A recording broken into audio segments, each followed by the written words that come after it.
কেমন আছো সবাই? সবাই নিশ্চয়ই ভালো আছো।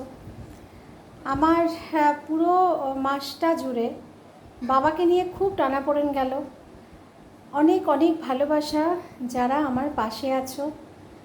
আমি মোটামুটি সবার পরিবারে গেছি, যাওয়ার চেষ্টা করেছি, সবার হয়তো পারিনি। লাইভে আমি একদম যেতে পারছি না, সত্যি কারুর লাইভেই আমি একদম যেতে পারছি না, কারণ সময় পাচ্ছি না। বাবাকে নিয়ে খুব টানাপোড়েন গেল, কারোর লাইভে আমি ঢুকতেই পারছি না। নিজের খুব খারাপ লাগছে, কিন্তু কিছু করার নেই।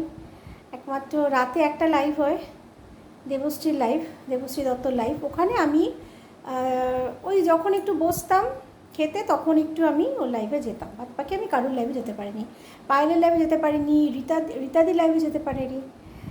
খুব খারাপ লাগে। যাই হোক, তোমাদের লাইভে যাব। আর সবাই আমার পাশে থেকেছো, আমার বাবার শরীর খারাপের কথা জিজ্ঞেস করেছো। বিশ্বাস করো, আমার না মানে এই ফার্স্ট টাইম আমার নিজেকে একা মনে হয়নি। মেন্টাল সাপোর্ট আমি আমার ফেসবুক পরিবারের গোটা পরিবার থেকে আমি পেয়েছি। মেন্টাল সাপোর্ট, যে মেন্টাল সাপোর্ট আমি পেয়েছি, তার জন্য অসংখ্য অসংখ্য ধন্যবাদ, অসংখ্য অসংখ্য ভালোবাসা আমার ফেসবুক পরিবারকে। বাংলাদেশের অনেকে আছে, আমাদের ভারতের তো আছেই। অনেক অনেক ভালোবাসা সবাইকে। আমার তো ভাই বোন কেউ নেই, আমি একটাই সন্তান। এদিকেও আমি একা, ওদিকেও আমি একা, কিন্তু তোমরা আছো, ফিল হলো। খুব ভালো লাগলো, খুব ভালো লাগলো যে তোমরা আমার পাশে আছো।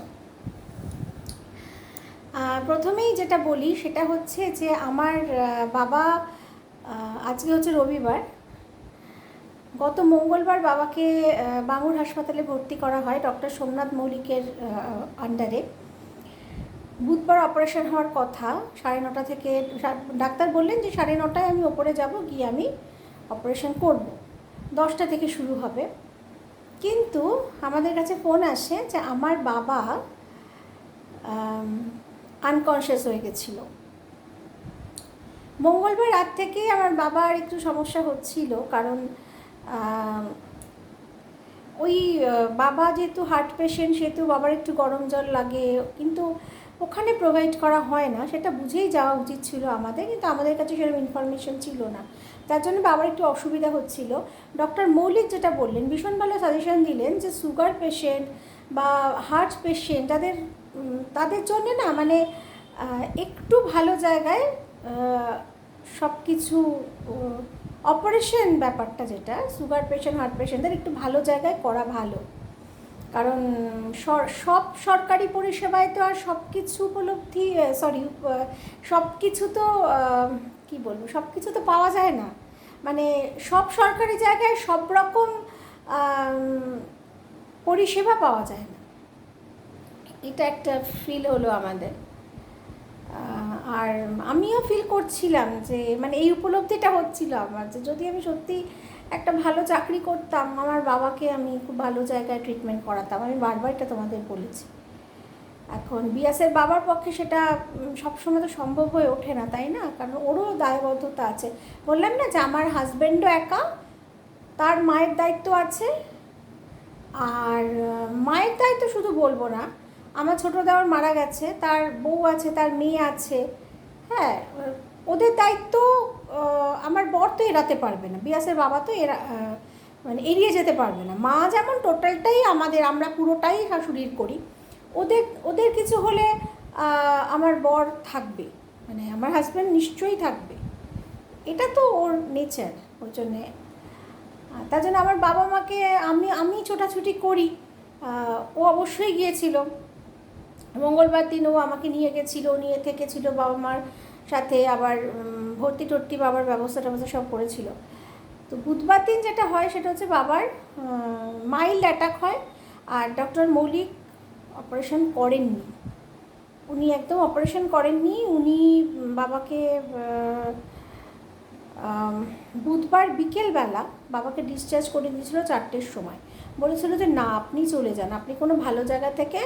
যদিও আমাদের কাছে হার্ট ক্লিয়ারেন্স ছিল, কিন্তু তাও আমার সঙ্গে যে ডাক্তারের কথা হলো, ডাক্তার বললেন যে আমি বেঁচে গেছি, ডাক্তার বেঁচে গেছে, যে বাবার যদি ওটিতে উঠে কিছু হতো তাহলে কিন্তু মানে বলে আমি আপনাদের কাছে কী মুখ দেখাতাম।